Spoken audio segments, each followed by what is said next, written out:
my heroes ended up becoming like friends of mine, Chris. Like, how many fucking people can say that?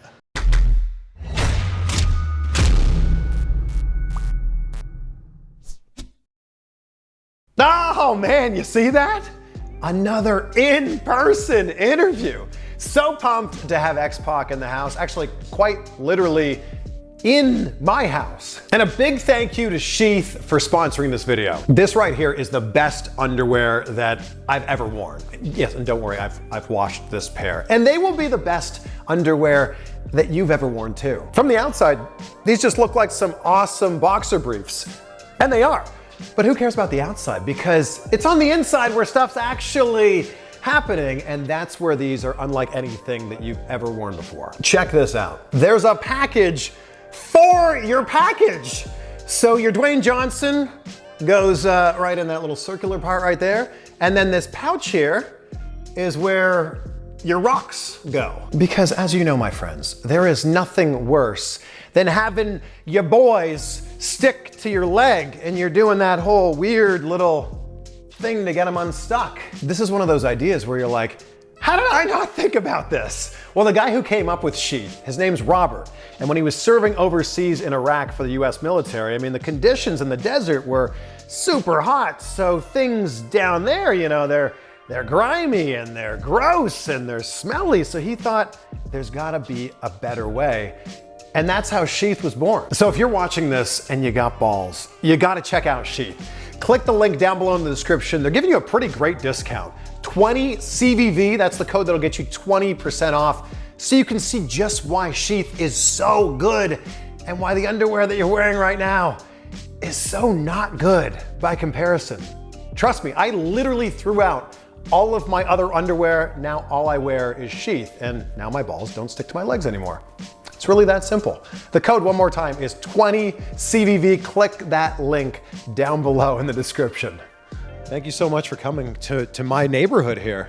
Thanks for having me in your home. Yeah, of course. Well, yeah. We're kind of neighbors-ish. You live, 20-ish minutes away. Right, just 15 minutes down the block. Yeah. So like when we talked about doing this interview, it's like, well, we could do it over Zoom, but why not do this in person? Yeah, exactly. So thank you. So thank you so much for coming my way. Also, thank you for having me on your show recently. Dude, it was a great segment. That was a lot of fun. It was nice having you on too. And congratulations on rebranding your podcast, bringing it back, because you've got a great show. Thanks. I have a really good team that really makes it happen. So, I just got to show up and talk into a microphone, look into the camera. That makes it easy. They make everything else happen. So I'm grateful to my team. Out of great respect, what should I call you? Just call me Sean. Or do most people call you Sean? I mentioned this to you before. My older friends that have known me for several decades tend to call me Kid, like Hunter, like all the Click people. They still call you Kid? Yeah, for sure. Okay. And like Road Dogg calls me Kiddo Bambino. And and some people call me Pac. Right. It just depends. I don't know. Like, it's funny because Kurt Hennig, Mr. Perfect, was just a dear friend, and he used to call me Kid, and it was just, man, it sounded. All right, I'll just skip to the part where I was no longer 1, 2, 3 Kid. Sure. And Kurt comes to WCW, and so we're hanging out with each other again, and he calls me Sean. And it crushed me, Chris. I was like, why are you calling me that? He's like, I just out of respect. I'm like, dude, that hurt my feel. Like, no, I want to hear I wanted to hear him call me Kid. It just made me, So basically, people call you Kid, Sean, or Pac based on what point in your life that you met them at. More or less. Yeah. Okay. Yeah. What is an X-Pac? That's just me. It's just a name you made up? Yeah. So, when I came to WCW, Eric named me 6. Yeah. And people were like, oh, what does that mean? 1 plus 2 plus 3 equals 6. Like, and, so everyone speculated. I still don't know the answer to that. Eric, and I don't remember Eric ever really confirming one way or another.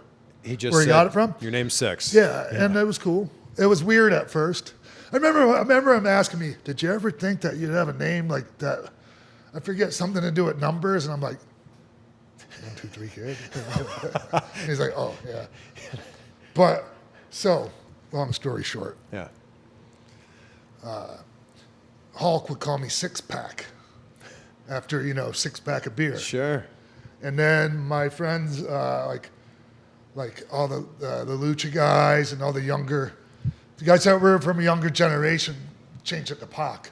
Right. So it was 6-Pac, and then when I left, when I was showed the door in WCW, Vince was trying to figure out a name for me. Yeah.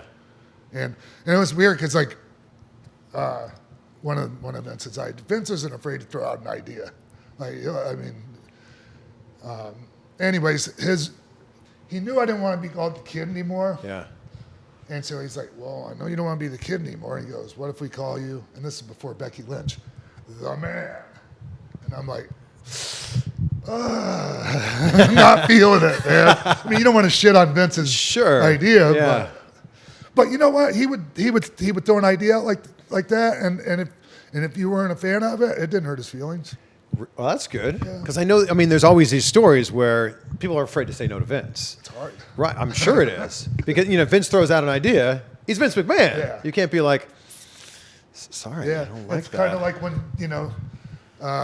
he ran the whole idea past Steve Austin to be the ringmaster, and he's like, yeah, sounds good. Yeah, well, you're just happy to be booked, Yeah. right? And that's how a lot of guys get stuck in these gimmicks. Well, look, sometimes the gimmicks don't sound great maybe on paper. Yeah. And then you go out and you do it, and it works out. Sorry about that. No, get your caffeine in you. Dude, all day long coffee. No more drugs and alcohol, but how many of these will you coffee. drink in a day? Well, I usually don't drink these. It's like, Sure. We went Cold to brew. Starbucks Yeah, why and got not? this earlier, but Yeah. usually I'm at the Keurig machine at my house 20 times a day. It's ridiculous, dude. In the middle of the night, I wake up and have a sip of coffee. That does not sound right. It's just, I don't know why. Middle of the night drinking coffee. It's crazy, right? Yeah. Yeah. I mean, we went to Starbucks just now, but you're wearing the mask and the sunglasses. Yeah. In a normal time pre-COVID, how often are you getting recognized? These days, obviously, I don't You look like X-Pac. Come on. I look like X-Pac 2021, but not necessarily, 1999 version. I guess, though, if we were at a place where there's a wrestling show being run or a convention, all the time. Sure. Yeah. And people still recognize me, Chris, like the grocery store and things like that. They're just not sure. You know what I mean? I think that's him. Yeah. Or I'm sure you get this all the time. I know you from somewhere. Right. And they know exactly who the hell I am. Well, but you don't want to be like, yeah, of course, 2-time Hall of Famer. Yeah, exactly. X-Pac right here. Oh, there it is. You need to. I've said this to you before, off camera, but you're gonna be a 3-time Hall of Famer. I think so. I would be very grateful. Yeah. But it's not something I'm actively hoping for. You know what I mean? I don't wake up going, God, when am I going to be? Well, you've done it inducted twice. to the Hall of Fame for the 3rd time. You've done it twice, but if you did it 3rd time, you'd be the first one. But also, yeah, I don't think they're going to let that happen, Chris. I don't know. Well, why not? Look at the career you've had. Sure, but how could I be a 3-time Hall of Famer and Ric Flair only be 2-time Hall of Famer? Come on, man. Or Hulk Hogan, yeah. Yeah. So, but just being honest, man. Well, you were in the 2 biggest factions of all time. Also, how honored are you that NWO had countless members? I don't even know how many members. DX also grew to have way more members than were inducted. How do you? Well, not really. We had 6 members. Well, but and not against Hornswoggle, but I don't think Hornswoggle was really. Sure. Ugh, I feel bad even saying that. No, but I think you would agree. But with NWO, you're one of the people. How honored were you? Well, there's a lot. There are others that deserve to be up there, Yeah. being inducted in the Hall of Fame for the NWO. Yeah. as much as me for sure. Yeah. So I'm grateful. Like, You know, like there's guys.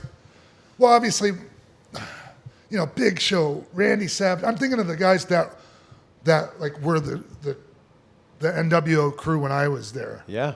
and it was like Mach, Big Show. Like, I mean, you know, there was like Norton and Bagwell and like IRS, like Yeah. I mean, Mike Rotundo. Yeah.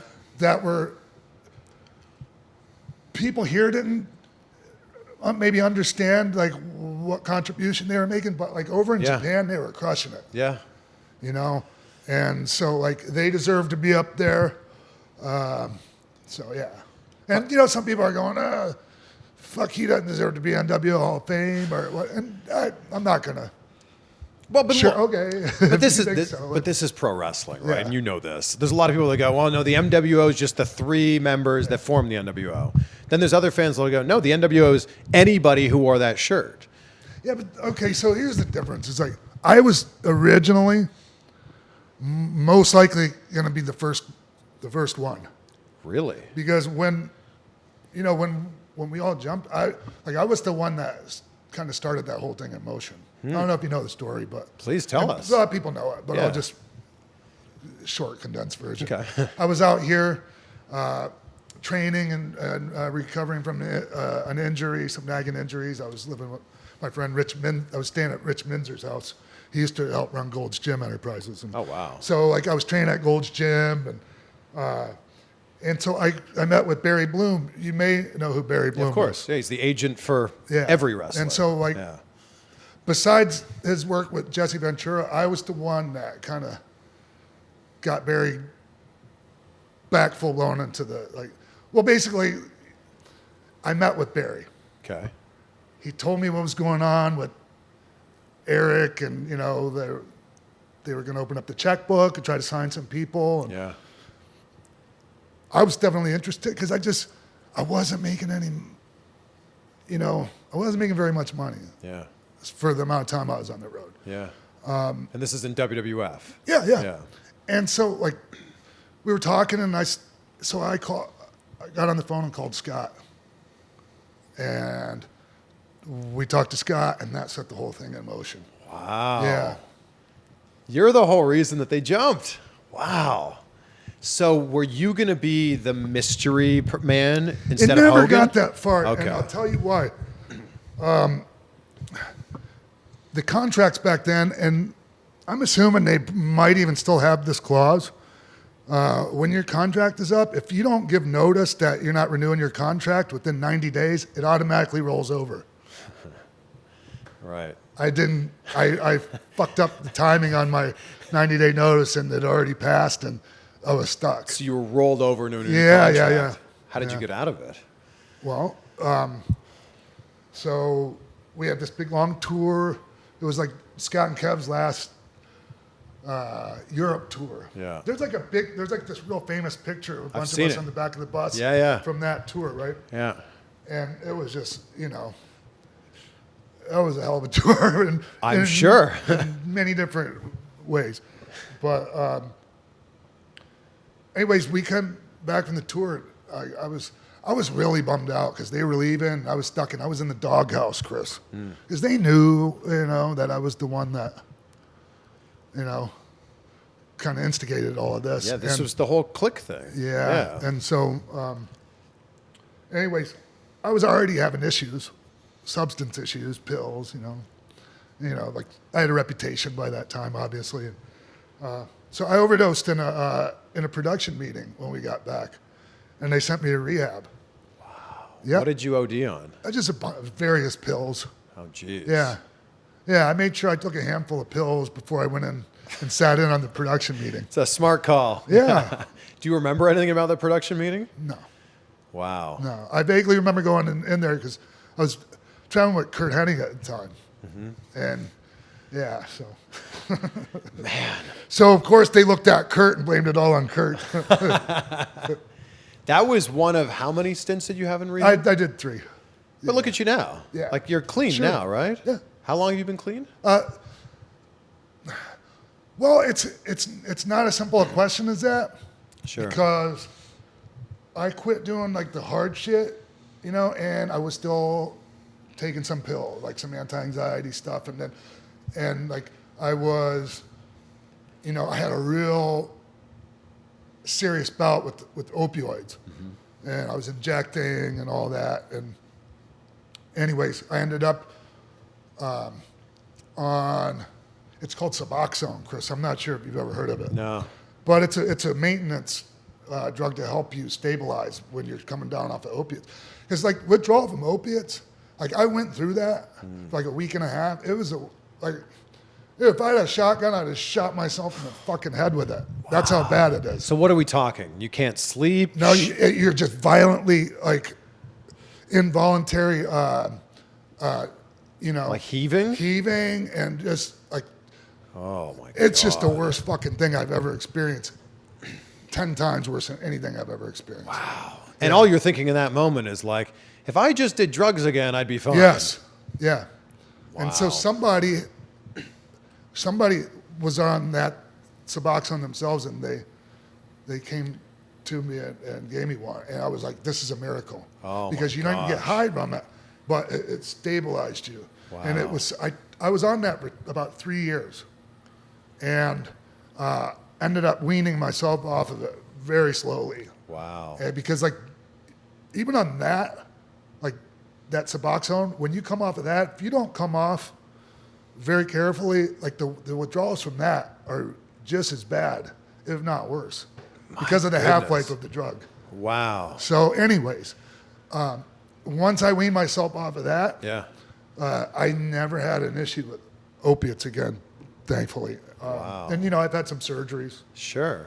Yeah, so when you're recovering from surgery, they don't prescribe you painkillers Yeah, now? I did, like the ACL Okay. surgery I just had in January. Yep. They gave me a bottle with some, not even extra strength, they were regular strength Vicodin. I took about half the bottle. Does it have to be administered by somebody else at this point? Or No. Oh, really? No. And you trust yourself? Yeah. Oh, Yeah. man, that's great. That's a huge step, though. You know, and it was not like something I'd recommend, Yeah. you know, Because sometimes, to though, others, but like it's just, I'm over it, man. Like I'm at this point where I just can't even picture myself going back down that road. man, I'm not saying it's impossible. yeah. You know, because a lot of people, they let their guard down and they end up, you know, back in the fucking gutter. Yeah. So, But you seem like a completely different person right now, Oh, sitting in totally. front of me, than the stories that you were just describing. oh, yeah. Oh, big time. Yeah. But you're self-aware enough to go like, I'm a changed man now. And here's the thing, Chris, and I have to give a lot of the credit to where I'm at now to cannabis. And it's really like, it's, you know, 12-step and AA and NA and all that. Yeah. They'll tell you like, oh, you're not clean, you know. Dude, I am in, like, if some people will tell me you're not in recovery. Dude, if this isn't fucking recovery, what is, man? I'm living my life. My life is great. Yeah. And, you know, I use this drug, you know, to help make that happen, man. Yeah. Yeah. Well, it's amazing. Man. You're in the position you're in now with a lot of thanks to cannabis. Absolutely. Yeah. And so, like, for me to, you know, talk about like where I'm at now and just say, oh yeah, I cleaned my act up and not mention that, I'm not doing a service. Like, Yeah. I wouldn't be being honest, man. Yeah. Well, you're living in the right state for this. You're living in Yes. California. Yeah. If you were living in some sort of state where this wasn't legal, maybe we wouldn't be able to be as Well, open most about of this my conversation. time, like, you know, pretty much all my times I've been arrested had something to do with drugs. So, Yeah. you know, Right. it was all drug related. Right. But again, you're able to look back and go, yeah, I made a lot of mistakes back then, Oh, yeah. but look where I'm at now. What was the turning point for you, do you think? There's different ones. You Yeah. know?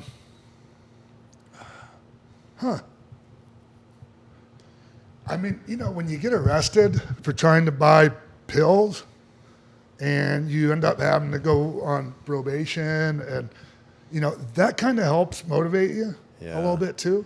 So Yeah. those things help. It's also got to be embarrassing when you get arrested and like, look, getting arrested, I'm sure sucks. Yeah. But you're getting arrested with a certain level of notoriety as well. Exactly.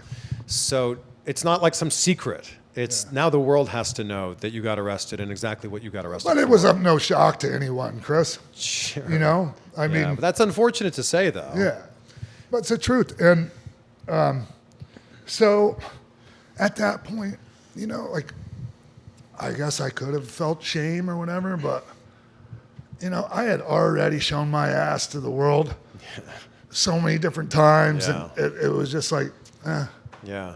you know. But look at the career you've had in spite of all of that. Yeah. In fact, I don't know if you'd have the same career if you hadn't gone down that path. I don't know, man. Yeah. I've never really thought about that. Like, it's just been my journey, man. Yeah. I try not to go, what if? Yeah. Yeah. But your career is so interesting because, and when I was on your show, they were like, pick one topic to talk to Sean about. I'm like, one topic? Yeah. My God, like we could talk all week about your career. And the topic that we picked, if people want to check out the episode, was your partnership with Kane, Yeah. which was, man, the stories you told there, and I'm sure we'll tell some here, were so good. But your career can be broken up into like some really interesting phases. WWF, WCW, Yeah. and then obviously a massive run with WWE. Yeah. And like they were 3 different stages and like kind of 3 different people too. 3 different characters. Well,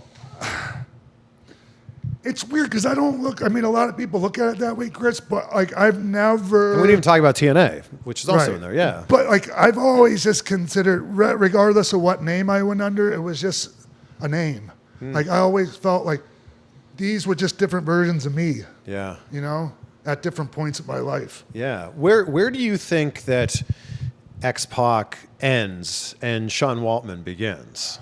Or are you pretty similar? You mean like the X-Pac from 1999 that was telling everyone to suck it and fucking just all the debauchery and everything? Sure. I'm a long ways from there now. For now, what But about it's that just time? It's just I've just evolved as a person. I've grown. What about it's hard. at that time? Were you pretty similar to your character? Yeah. yeah, man. Like, yeah, because you know that all that fucking notoriety and like everyone's, you know, and you saw how it used to be, man. Like, I mean, you know, women used to, you know, Yeah. show up on, you know, and flash the camera, like, and it was just so like. I leaned into that Sure. when I wasn't, you know, in my private life, I leaned into that. Yeah. Let's put it that way. And I imagine it would be tough to go drinking with your buddies who are, no disrespect to you, significantly larger than you. You know, when you're drinking with someone like a Kevin Nash or... By the time I got back to WWE and even through my WCW run, I didn't touch alcohol. At all? Nope. Wow. No, I might have like occasionally had like a sip of a beer, something just for like in a social Yeah. situation, but my policy was strictly the weed. Did you have a problem with alcohol before? Is that why? No, I mean, It just wasn't your thing. It wasn't what I didn't consider it to be the main problem. It was pharmaceuticals. Yeah. You know, it was the pills. Yeah. But you're mixing them with the alcohol because they go hand in hand, right? Right, and then you get all I mean, they're not kinds... supposed to go hand in hand, Well, but when fucking, you know what I mean. When they do, you get all kinds of messed up. Right. Yeah. Yeah. Were the pills from a surgery and then the addiction just kind of held on from there? Not early on, no. That's often no, how it just, starts. You know, Yeah. You're hurting, and you know, hey, here, take this, it'll help you. And, Yeah. you know, you just end up, and then you just like the way it feels. I hadn't done any of that shit before I showed up WWF. Yeah. You know, And you're like, oh, I'm not in pain Yeah. anymore. I mean, I drank and I had some pot and stuff here and there before I got there, but like that was a whole new world for me, man. Yeah. Yeah. And then you know, if you start taking Vicodin or Oxys or whatever, then you need to start taking more and more and more, right? Yeah. Like your Yeah, body. when you're using them, yeah. Yeah. Absolutely. Yeah, and you know, the tolerance issue, and then, you know, it's a matter of like being able to continue to score more pills, you know? Yeah. There was a point one time, like I was buying bottles of fucking 500 Norcos, they're called, like the 10 milligram. Oh my God. Yeah, hydrocodones, yeah. And you're taking how many of those a day? Various amounts. Jeez. Like Kurt Angle always tells a story about like taking literally a fistful. Like that. Not quite as bad as Kurt though. Yeah. Like, cause that like 30 pill, like I wasn't taking 30 fucking pills at a time ever, but you know, I might take like 8 or 10 Sure. or something, you know? Wow. Yeah. When you look back at your career, and again, you've done so many different things, you've got the ring on both hands to prove it. What's the big highlight for you? Me personally, like Yeah. things like standing across the ring from Nature Boy Ric Flair, Yeah. you know, being in there with Hulk. I mean, Hulk, guys like that, man. Like, my heroes ended up becoming like friends of mine, Chris. Like, how many Yeah. fucking people can say that? Yeah. You know? Yeah. It's crazy, right? It's really crazy. Yeah. Do you always know that you want to be a pro wrestler? Always. Like when you were a Well, kid? I mean, not always, but I always knew after my very first live wrestling match. And you were how old? I was like 10, 1982. Okay. And it was Ric Flair versus Dusty Rhodes for the NWA World Title. It was Nature's first title run. The Bayfront Center in St. Petersburg was like Florida's or the South's version of Madison Square Garden. It even looked like a smaller version of Madison Square Garden inside. And so I was just, dude, I was hooked immediately, Chris. Huh. I mean, immediately. And you're 10 years old. You don't know what the path is to get to be a pro wrestler, but you're just thinking, I was going to find that. out. I want to do that. Oh, yeah. So how much longer after that? You're 10 years old. You're not going to start training, but how much longer after that till you did start taking steps So towards here's it? the deal. Yeah. I started, the person that brought me to my first wrestling match also worked at the Bayfront Center. Okay. So I would be there with him earlier and help set the ring up, and then ended up going to different towns in Florida to set up the ring? with Gordon Nelson, old timer named Gordon Nelson, one of the toughest guys ever in wrestling. Huh. Ballhead dude.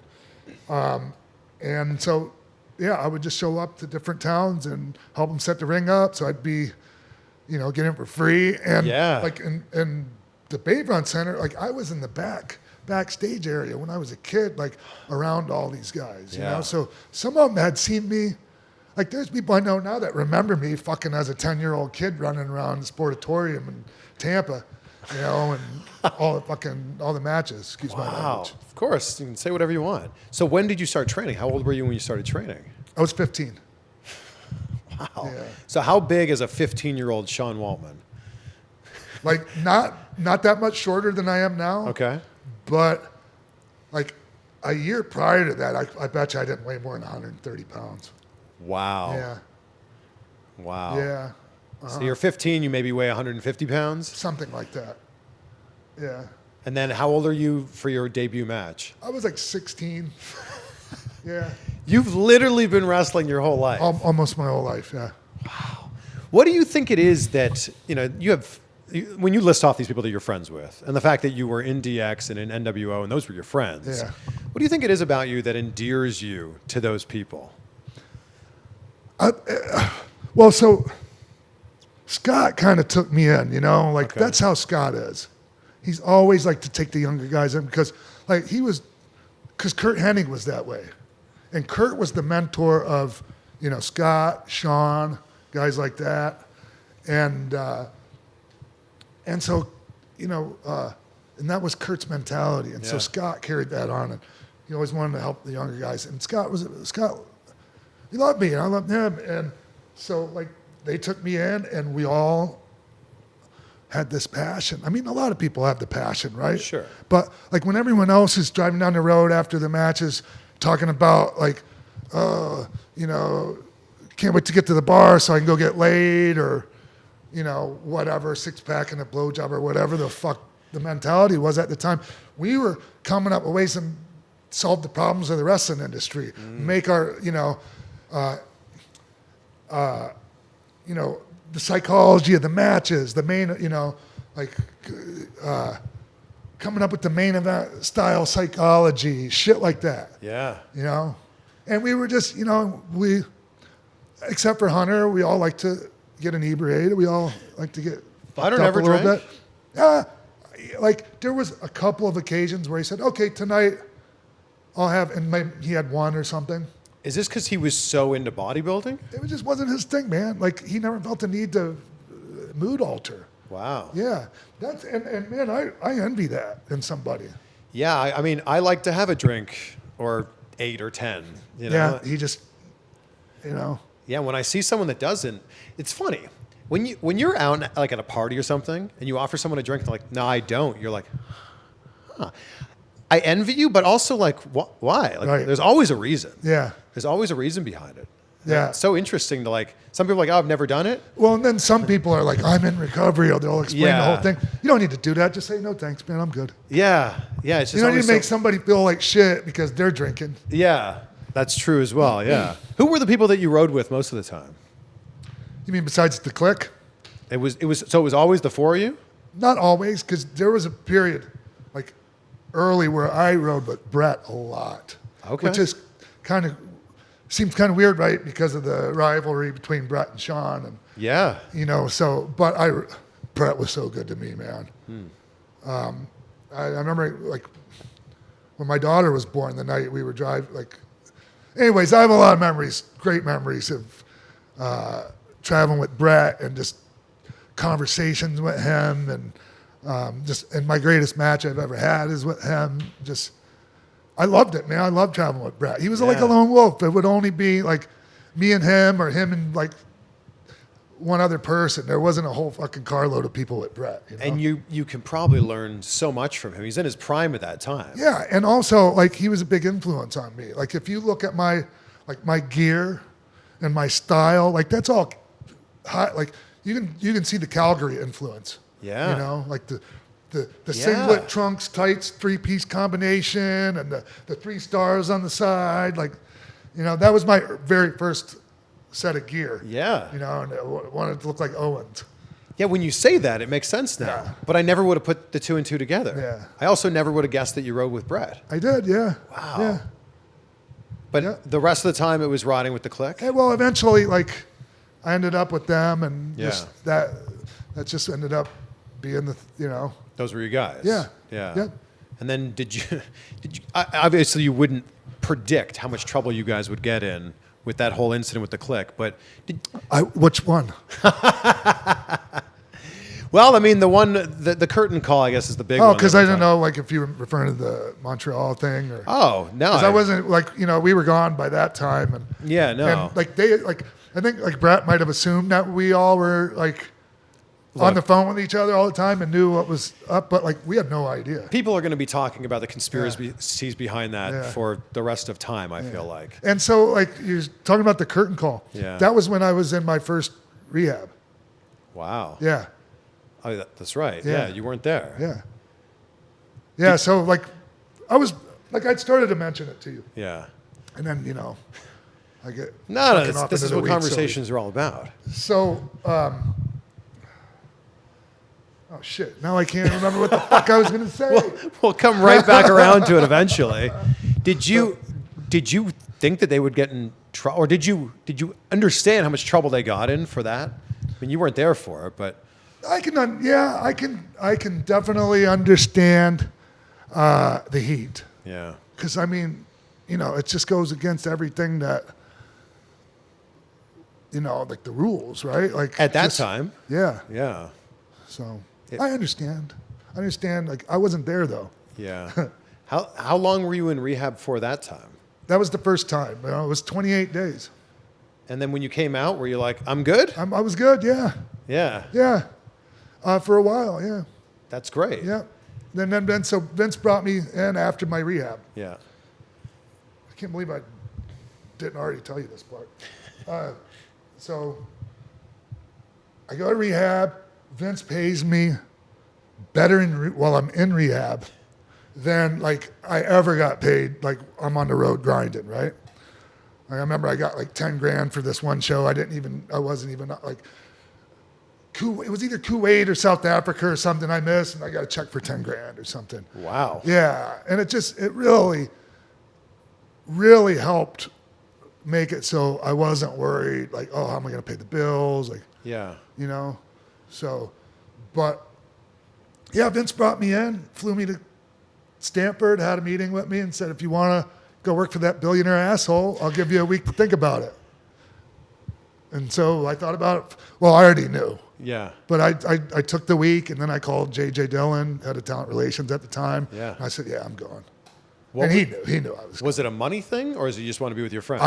I was in the doghouse. Like, I just needed to. And Vince, the way Vince looked at me, I was never going to, he saw me in a certain light, and I was desperate to get him to look at me in a different light. And it wasn't going to happen until I left and, did that somewhere else. So you're and saying, it worked. yeah, you needed to go to WCW, Yep. reinvent yourself, so that when or if you were to go back to WWF, he would go, oh my gosh, look what you've done with your career. Yeah. And that is exactly what you did. I mean, I wasn't like dying to get back to WWF the whole time I was in WCW because we were crushing it, right? You guys were, yeah. But, I always in the back of my mind knew I'd be back. That's interesting. Oh, yeah. And the timing worked out like so well for you, like in kind of a backwards way that you got fired from WCW. Yeah. But can you imagine if you hung on in WCW until it got bought by Vince, then you would have got lost in the mix with so many I of those don't know, guys. man. Maybe. I don't know because I was my stock was going up. Yeah. We had this 6-man in Charlotte, North Carolina for Nate's return. It was Nate, Kevin Green, and Roddy Piper versus Scott, Kevin, and I. And like coming out of that, my stock had risen dramatically, and I was looking to get a raise, actually. And then I broke my neck. Yeah. So, and I don't know if I mentioned this to you before, but after I broke my neck, like I still worked for two weeks. I still had matches because I was trying to get a raise, and it's hard to get a fucking raise when you're out hurt, right? Well, sure. You're like Kurt Angle here. Right. You're wrestling Yeah, it with was a broken similar neck. situation. Like people don't think it's doable, but yeah, How much pain were you in? tons, man. And Yeah, obviously, it was miserable. And obviously, it hurt more when you bumped. Yeah, but like, at least when you're out there, you feed off the energy. The worst part of that is on the way to the ring, leading up to going out there. Yeah. When you're fucking hurting and, you're not taking pain pills, so there's nothing to mask the pain. And, like, Oh my God. yeah. And then I got DDT'd off of Scott Steiner's shoulders, off the top rope, which was great. It all worked out. Yeah, great on a broken neck. Yeah, but I was fine. I didn't get hurt on it. Like they took good care of me. It was a fun match, but Would you say it's the worst injury you've had in your career? Oh, the fact that you've had it's to hard think about to it. yeah, it's hard to Wow. say, man, because acutely, if that makes any sense, maybe. Okay. Yeah. But like over who knows? Like I'm not sure. What's the I nagging? tore my asshole, right? Like about that one. When you describe it like that. Yeah, I missed a Bronco Buster, and Yeah. it was Jerry Lynn's retirement match. And like I've done it a million times. Yeah. But the turnbuckle was exposed a little bit, and so the threads of the turnbuckle like literally ripped my asshole. I had to have emergency surgery. Like I was bleeding out, man. Oh my. So Yeah. you rushed to the hospital. Well, I didn't. Okay, after the match, Yeah. you could tell like I was bleeding. Like I knew I was in bad shape. Like you could see the footage of when I hit. You could see me go, I tore my fucking asshole. Like you could see it, Yeah. the mouth, like me mouth the words. And, but like there was an after party and it was Jerry's retirement, right? And so I just stuck some sweats on over, a tracksuit on over my gear and left my gear on. So the gear held everything together, right? Like there was still some blood, but during the after party, I kind of felt that I sprung a leak and I'm like, uh-oh. And so I rushed out of there, got to my hotel. When I took everything off, like the whole bathroom, man, was just covered in blood. And I'm immediately like called the ambulance and I started getting dizzy. Oh my yeah, God. Like it was like, it was serious, man, the loss of blood. Can you imagine if that was your cause of death? Oh my God. A ripped asshole? Yeah. So I had to have the emergency sphincterplasty surgery. Oh my Yeah, God. and then like it was the second time I did it. With the same move? Same move, yeah. The first time I didn't have to have surgery, but I had like 13 stitches. And so I just always figured, what the chances of that fucking happen again? So they have to When I like, found out. so they sew up your sphincter? The first time it was just Okay, sewed stitch you up, yeah. But the second time was it tore all the way in to my, it wasn't just, it was way worse, way more serious. And I'm sure without getting into any great detail here, most people that are having that surgery do not have it from a wrestling accident. Sure. They have it from perhaps something in the bedroom. Exactly. So how are you explaining this to the doctor? Exactly. As I'm laying down, right? Like I remember the nurse and like laughing their ass up, and they're trying to tell me don't do that, like because they were trying to do something, and like I'm over here cracking jokes, and they're fucking don't do that, like because it's hard to be surgical when you're laughing your ass off, right? Literally Ba-dum-bum. laughing your ass off. So the ripped asshole worse than the broken neck. In a way, yeah. And then it was the diapers, like having to wear the diapers. And How long till you could take a shit properly again? it was brutal. Like, oh, wow.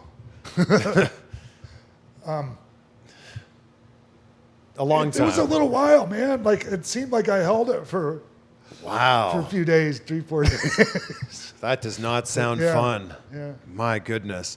I was on the Suboxone at the time that happened too. So there was a little, like, it was kind of tricky with having to prescribe me something for that.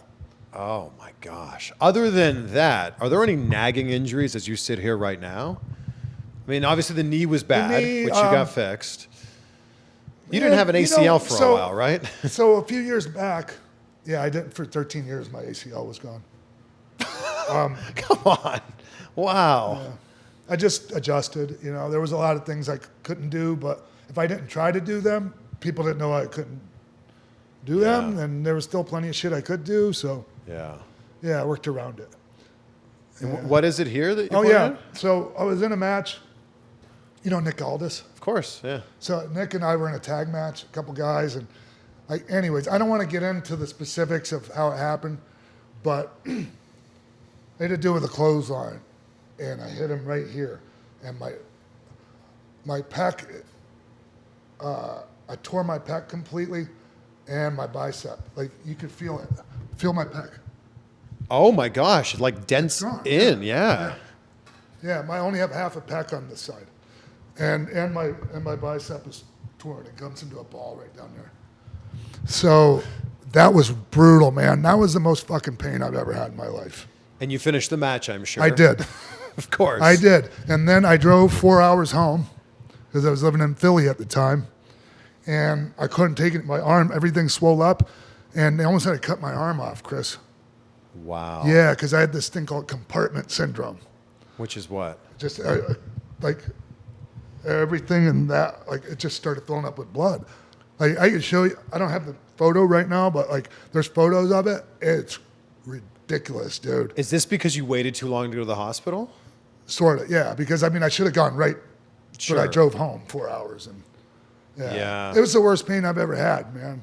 I can't imagine Unbelievable. driving in that kind of pain. Unbelievable. I'm glad you have both of your arms. Yeah. I'm just glad you're with us after all of these stories that you're telling us. Like seriously, you could have, it could have been death by ripped asshole or death by many different types of drugs as well. Yeah. Because I mean, you talk a lot about pills, but it wasn't just pills for you. No, dude, I had, Like you've done it all. name it. Yeah. Yeah. And like the worst part of it was I was doing an IV, And this Because- is meth? and like pretty much whatever, like it was the Oh. coke, the meth, like whatever I was doing at one point, I was putting in a needle. Wow. And you're injecting into your arm? Yeah, no, into the veins, like not just like, send you right Wow. to the moon type shit. And then how long does a high like that last? It depends, man. Like, I mean, because when you're doing meth, I mean, that shit lasts a long time, man. Even once like the initial high goes down, that shit's in you forever. Well, not forever, Yeah, but for a while. As opposed to like, I don't want to like put you on the spot here, but if you've ever done cocaine, I haven't. No. Well, if you ever have, like you kind of go up and down quick. Okay. And the amphetamine is a longer lasting. And you were always shooting it? Because like a lot of people Not that do at first, but a lot of then people that- somebody said, "Hey, boy, if you take this and you mix it with that, and you, like, boy, it really works good." And so my dumbass, and, I should have known better, man. I was already like, I'd already been to rehab once. But you wanted to feel a certain way. Yeah, But a lot of people that get addicted to meth have meth mouth. yeah. And you don't. You have. Matter of fact, I just got back from the dentist a couple days ago. Your teeth look great. Yeah, the ones you can see. Yeah, I got really lucky with that. Yeah. Well, that's because you weren't smoking it. That's mostly the case. I smoked it too. It's just I have good genetics when it comes to teeth. And withstanding meth, I guess. Yeah. Wow. Yeah. I mean, all the like back here on this side, like several missing. Like I'm getting some implants put in. And that's because of meth, or just because? It's, wear I'm and sure it tear, had maybe? something to do with it. Yeah. And you're grinding your teeth and all that shit. So I think that's like everybody. I went to the dentist when I was 30, and they're like, you grind your teeth? I'm like, no, I don't. And like put a little camera in there and say, look at all this. Right. Like, yeah, okay. But yeah, so yeah, man, it's Now this is the drug of choice now, caffeine. it is. It's insane though, man. I mean, when I quit doing all the bad shit, Yeah. I got this I got this love for coffee, man, that I never knew was there. You weren't a coffee drinker before? Not really. Huh. If I was, it was strictly to get the jolt, Sure. I drink, like whenever I've drank coffee, and I don't drink coffee regularly, I don't feel anything. But as I was telling you when we were going to get coffee, pre-workout, Yeah. like that's my thing. Yeah. This is probably like, it's probably bad because it's such a jolt. Yeah, man, but like I take the pre-workouts that are out now. Yeah. And like I was mentioning to you earlier on the way to Starbucks, Yeah. this shit called Ultimate Orange, man, and it had like actual ephedrine in it. And, you take it and you're bouncing off the fucking walls on the way to the gym. And, Yeah. yeah. Are you still working out a lot, or did your knee injury really, I haven't been, but You're still in great shape. thanks, but I'm about to start getting serious about training again. Well, because if I'm planning on having another match or two, Chris, got to be in shape. So that you're not fully retired. No, This is how it works in wrestling, though. Like No. you're never ever retired. like, even when I said I'm done, like I'm saying, I said, it's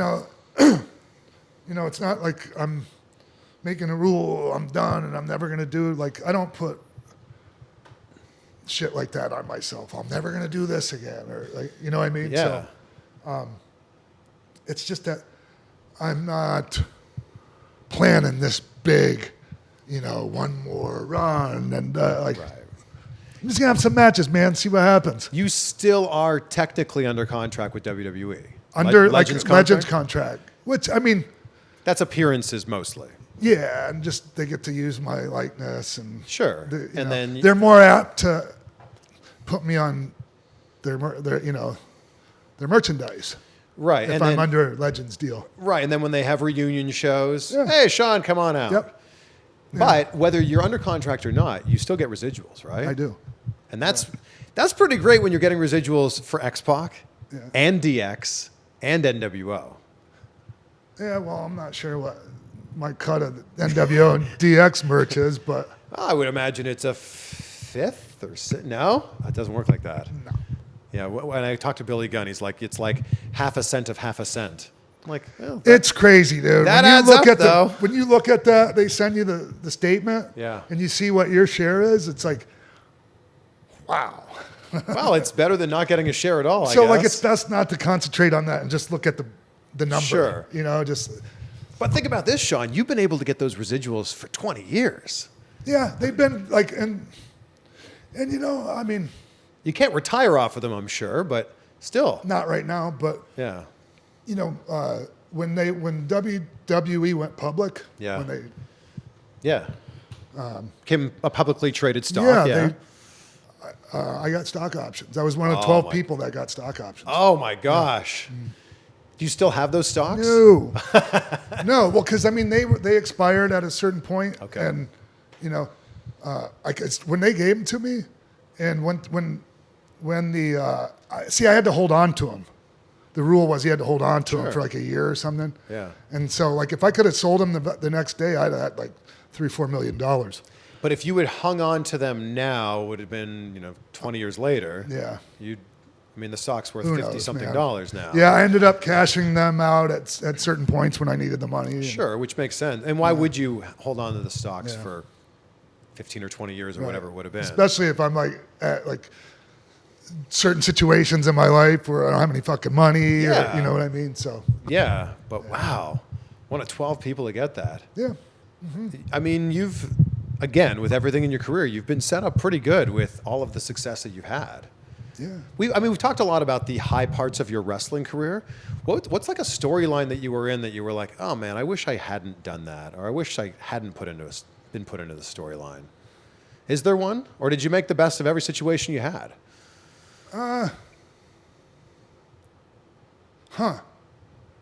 I hated the fucking boy. I'm saying dropping F. That's okay. Right.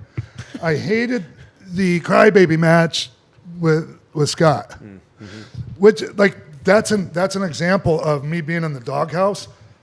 Usually, when somebody leaves the company, they put someone over on the way out. Yeah. No, Scott left the company and he still beat me, and they fucking put a diaper on me and a bottle in my mouth and baby powder in my ass. Yeah. So it's got to tell you. Yeah. That wouldn't feel good, I wouldn't Yeah, think. it sucked. Yeah.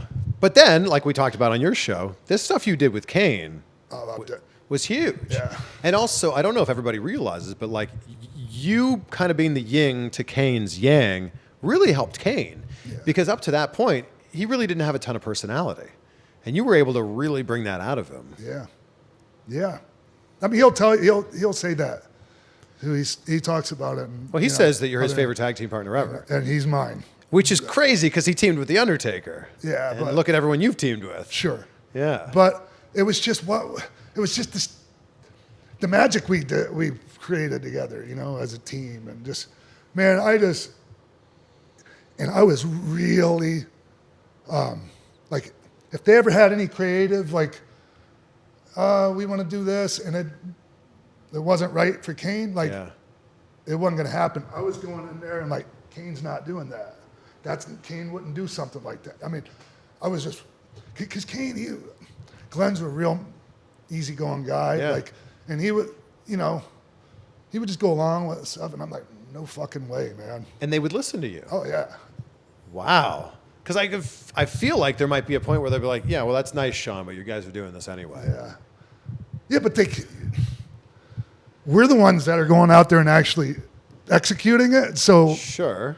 yeah, But then there's also times where you see lots of guys who have to go execute something that they don't Yeah. believe in. I had a lot of stroke at the time.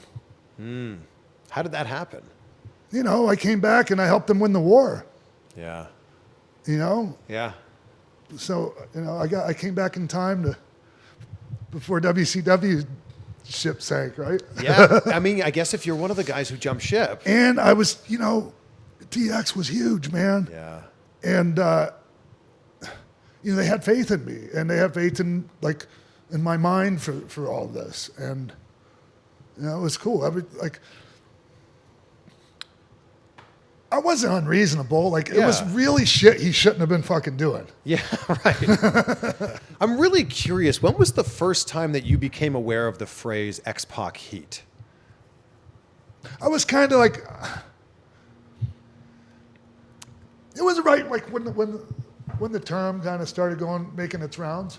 And this was on the internet, like with fans, or was this a term Yeah. that was being talked about in the locker room? No, Okay. no, it was just an internet thing. Yeah. Yeah, And then, I mean, it's go away heat. That was basically what fans were describing it as. yeah, they were just sick of me. Certain segment of the wrestling fan community had enough. So who am I to? I mean, you know, I get it. But did it not? I mean, I don't know if I get it actually. Yeah. I kind of do. Like, it's pretty insulting. It feels like. Yeah. Because, I mean, there were times when you were trying to get heat, but they were saying, no, that's not heat. This is a different kind of heat. But, I mean, we're talking about...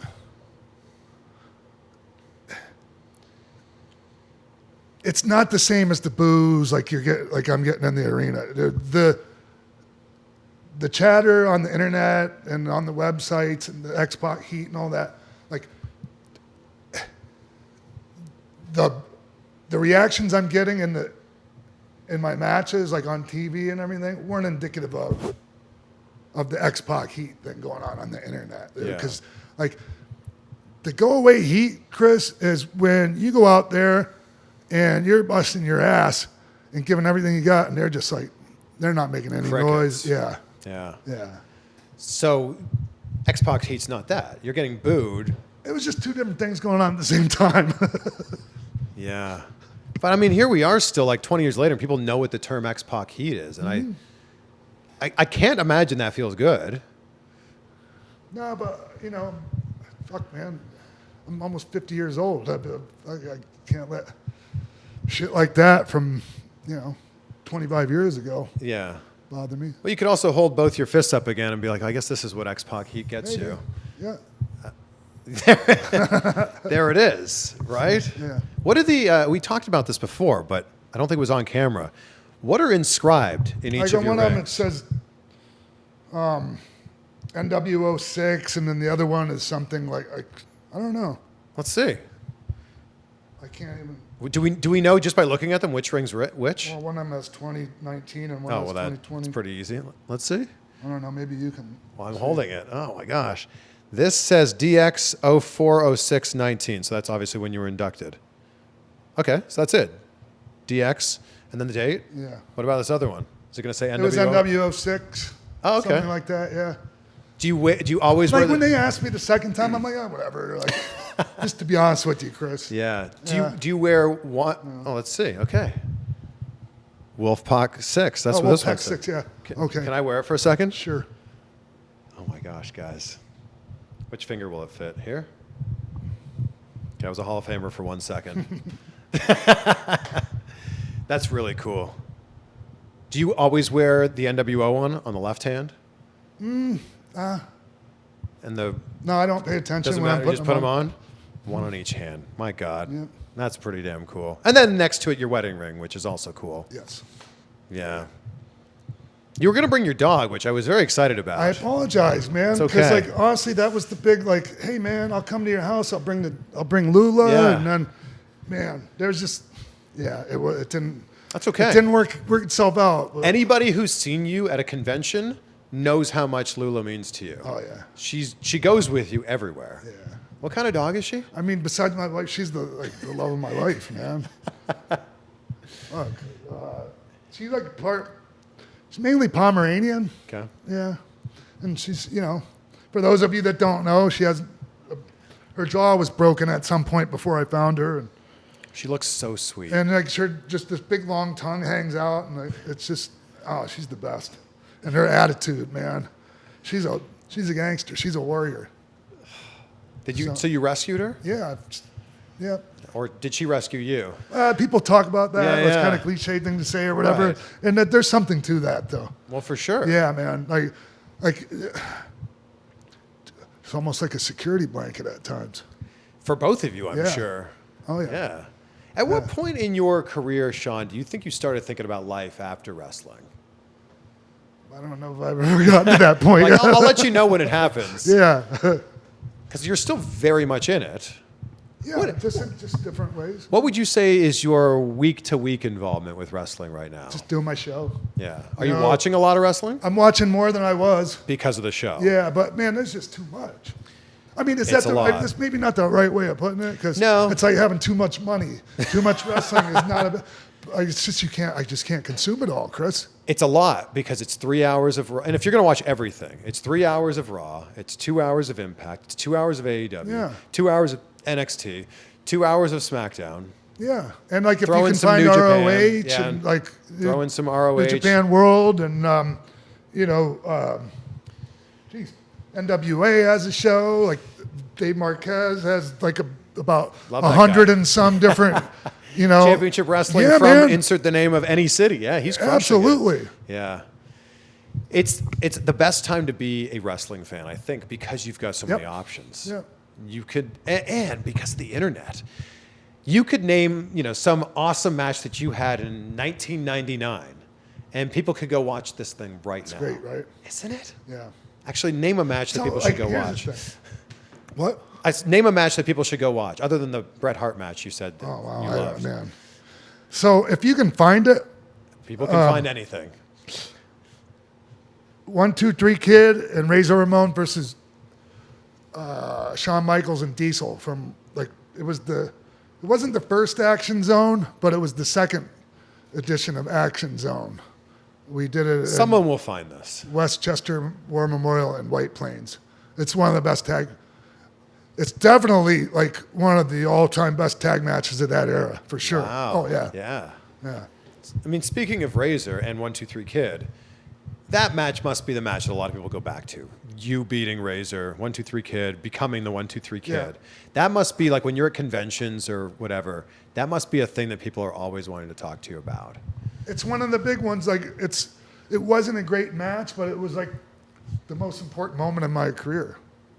And there was not even a close second. Yeah.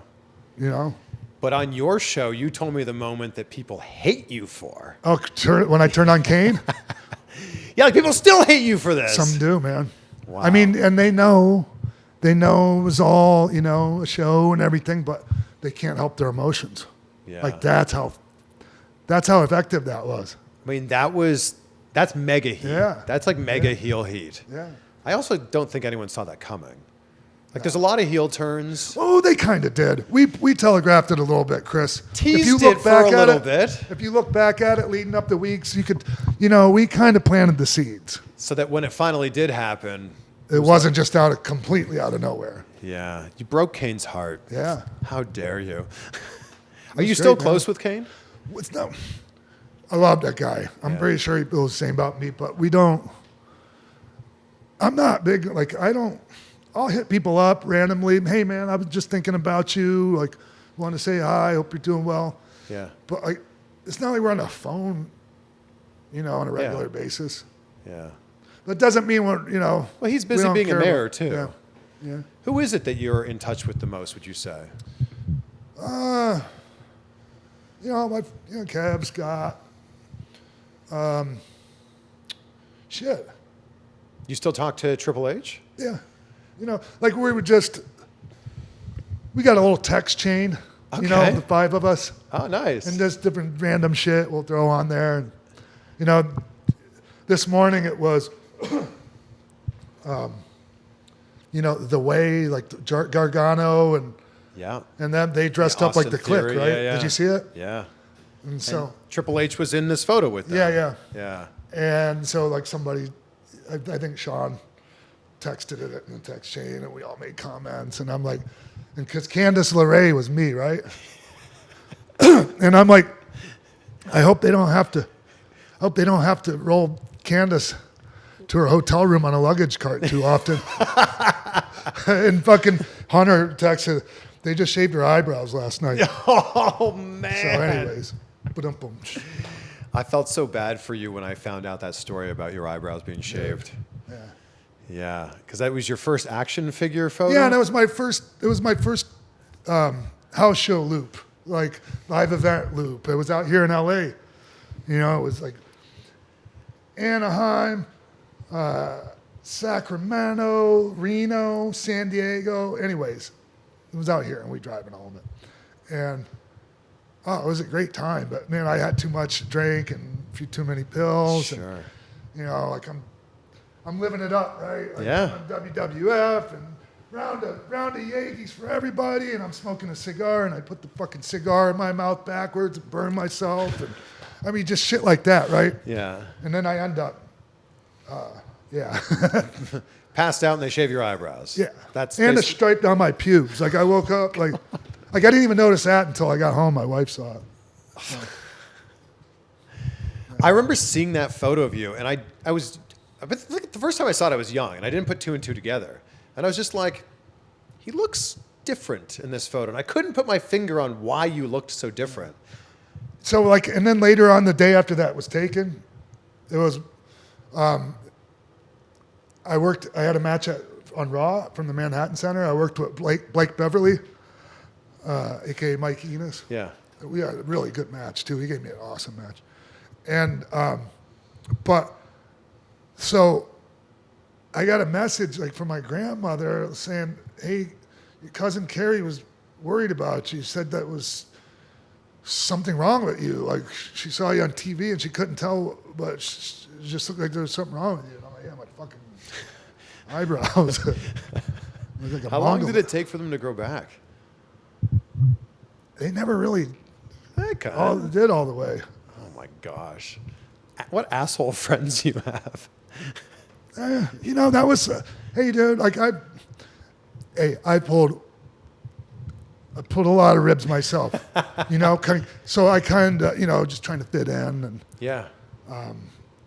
be a part of all that, you know, and I thought it was cool, you know. Yeah. So like I'm not really proud of some of that shit. With everything you've accomplished in your wrestling career, what do you think is the biggest lesson that wrestling has taught you about life? Ooh.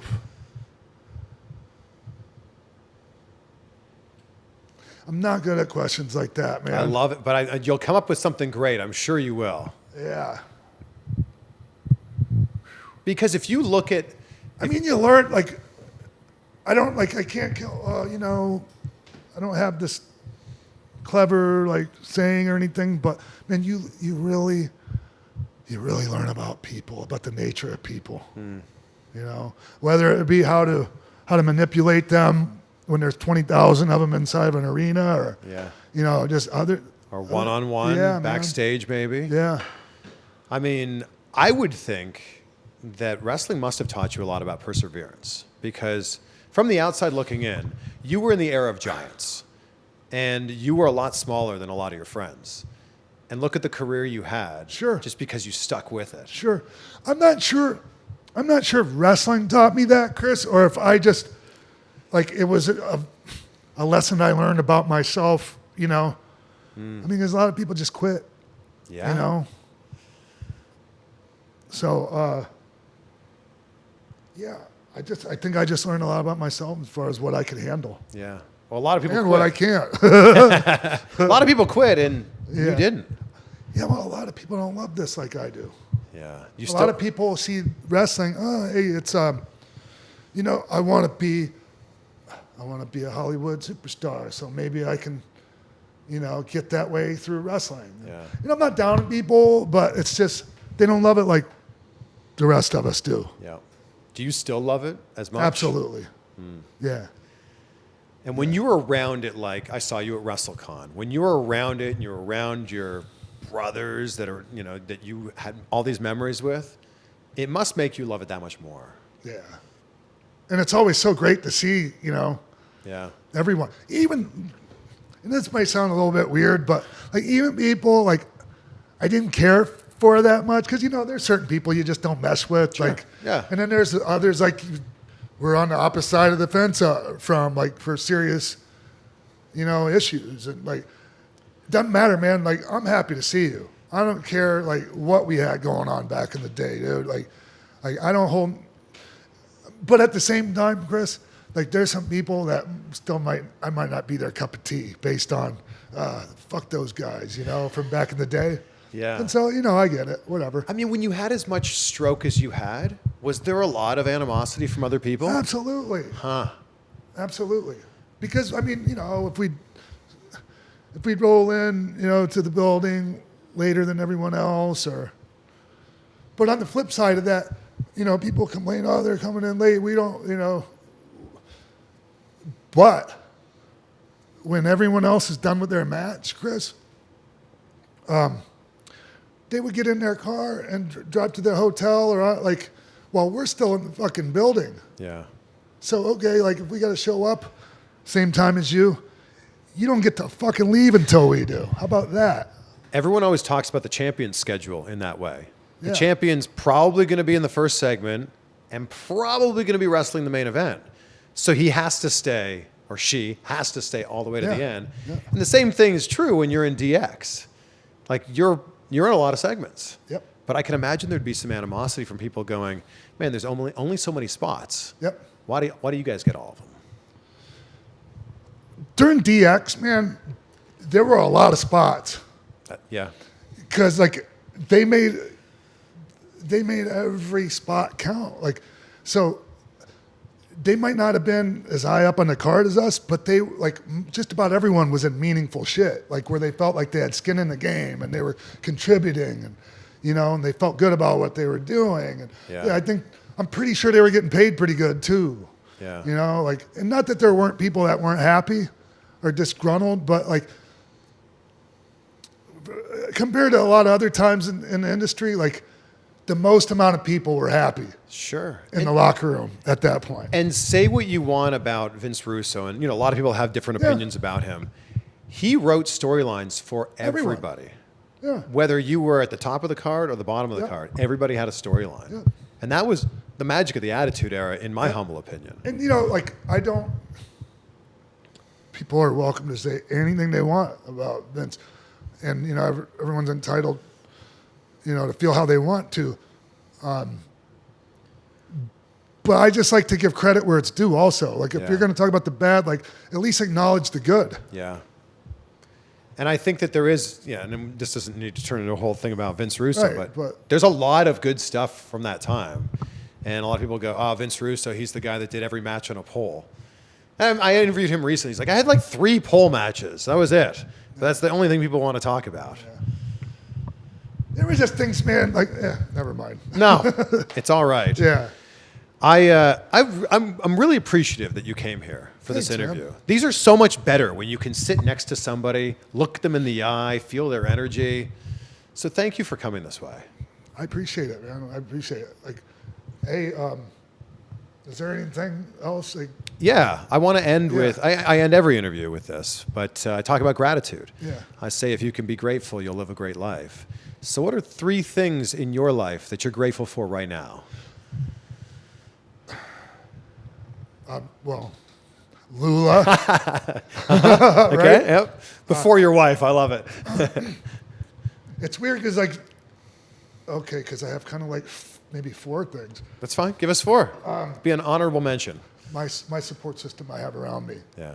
Like I was mentioning to you earlier, was that Maria Menounos' birthday party the other night, and that's her husband Kevin. They're the ones that brought me out here, and like I'm doing great in life, and they have a ton to do with it. Yeah. So like that whole support system I have around myself out here, Yeah. it's incredibly important. I'm so grateful for it. My relationship with my kids, that was non-existent for a while. Yeah. Like I didn't talk to my son for over 4 years, almost 5 years. Wow. Yeah, I didn't blame him for not wanting to talk to me. So, but my relationship with my kids is back on track, and just my health, Chris. Yeah. And everything else falls into place. Sure. I mean, you're still with us now Yeah. through everything. Yeah. So I know I'm really grateful for that. So thank you. Thank you for this great conversation. Thanks, man. I appreciate you. Thank you for letting me be a Hall of Famer for a second, too. Sure.